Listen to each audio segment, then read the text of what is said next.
Hello everyone, আসসালামু আলাইকুম। আশা করি সবাই দূরে ও কাছে যে যেখানে বসে আমার ভিডিওতে দেখতেছেন সবাইকে জানাই আন্তরিক শুভেচ্ছা। আজকে আমি একটি রেসিপি নিয়ে হাজির হয়েছি, আশা করি সবার ভালো লাগবে। সব বাসায় থাকা উপকরণ দিয়ে সহজে কিভাবে চাউমিন রান্না করা যায়, ছোট বড় সবার পছন্দ। আশা করি ভিডিওটা ভালো লাগবে। চলুন দেখে নেওয়া যাক উপকরণ। এখানে নিয়েছি আমি হাফ কাপ চিকেন, কেটে ভালো করে ধুয়ে নিয়েছি।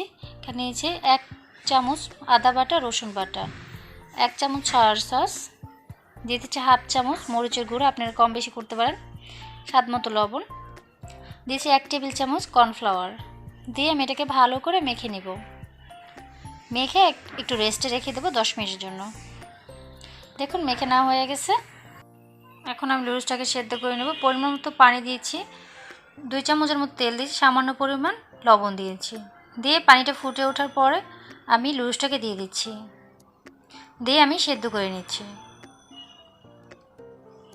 দেখুন আস্তে নেড়ে করে দিচ্ছি, আস্তে আস্তে সেদ্ধ হতে থাকবে।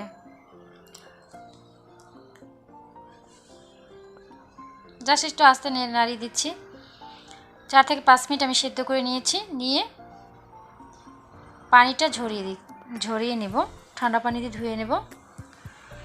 ধরে দেখছি যে আমার হয়ে গেছে।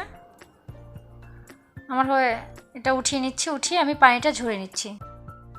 এখানে নিয়ে নিলাম আমি 2 টেবিল চামচ টমেটোর সস, হাফ চামচ গোলমরিচের গুঁড়া, 1 টেবিল চামচ সয়া সস, 1 চামচের মতো চিনি, 1 ফালি লেবুর রস দিয়ে আমি এটাকে ভালো করে মিশিয়ে নিব।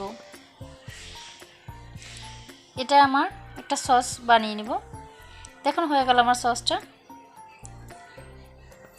এখন আমি এটাকে একটা সাইডে রেখে দেব। ভেজে যাচ্ছি আমি পরিমাণ মতো তেল দিয়ে। এখানে আমি চিকেনটাকে একটু ভেজে নেব। দেখুন চিকেনটাকে ভেজে নিচ্ছি। এখন আমি এগুলোকে উঠিয়ে নিচ্ছি। উঠিয়ে দিয়ে দিচ্ছি এখানে আমি 2 চামচের মতো রসুন কুচি দিয়ে আমি একটু ভেজে নেব।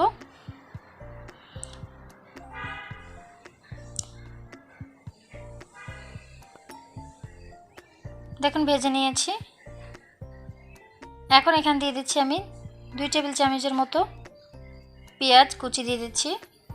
দিয়ে আমি এটাকে ভালো করে একটু করে নিচ্ছি। বেশি করা যাবে না, ভাজা যাবে না। এখন দিয়ে দিচ্ছি আমি কাঁচামরিচ।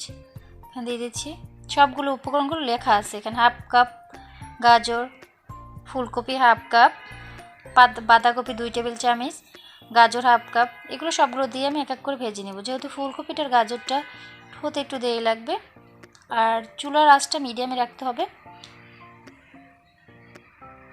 নিয়ে আমি সামান্য পরিমাণ লবণ দিয়ে দিচ্ছি। দিয়ে আমি সব মশলাগুলো এক এক করে দিয়ে দিচ্ছি।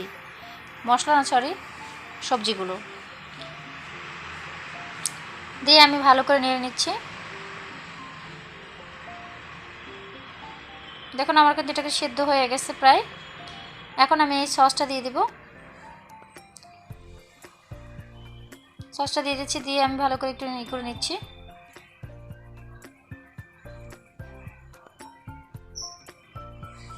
সব ভালো করে নেড়ে নিচ্ছি। সেদ্ধ কিন্তু প্রায় হয়ে গেছে আমার। এখন দিয়ে দেবো আমি চিকেনটা দিয়ে ভালো করে করে নেব। চিকেনটার পরে আমার নুডলসটা দিয়ে দেবো। দেখুন সবগুলো কিন্তু হয়ে গেছে। এখন আমি নুডলসটা দিয়ে দিচ্ছি। ভালো করে নেড়ে আমি সবগুলো মিশিয়ে নেব। ব্যাস হয়ে গেল আমার নুডলস রান্না করা। কত সহজেই দেখুন বাসায় চাউমিন তৈরি করা যায়, তাই না? দেখুন রান্না করা হয়ে গেছে, কিন্তু আমার সবগুলো মিশানো হয়ে গেছে। এখন আমি দিয়ে দেবো সামান্য পরিমাণ ধনেপাতা দিয়ে আমার হয়ে গেল। আজকে এই পর্যন্তই। সবাই আমার জন্য দোয়া করবেন, আর অন্য কোনো রেসিপি দেখা হবে। সে পর্যন্ত সবাই ভালো থাকবেন। আসসালামু আলাইকুম।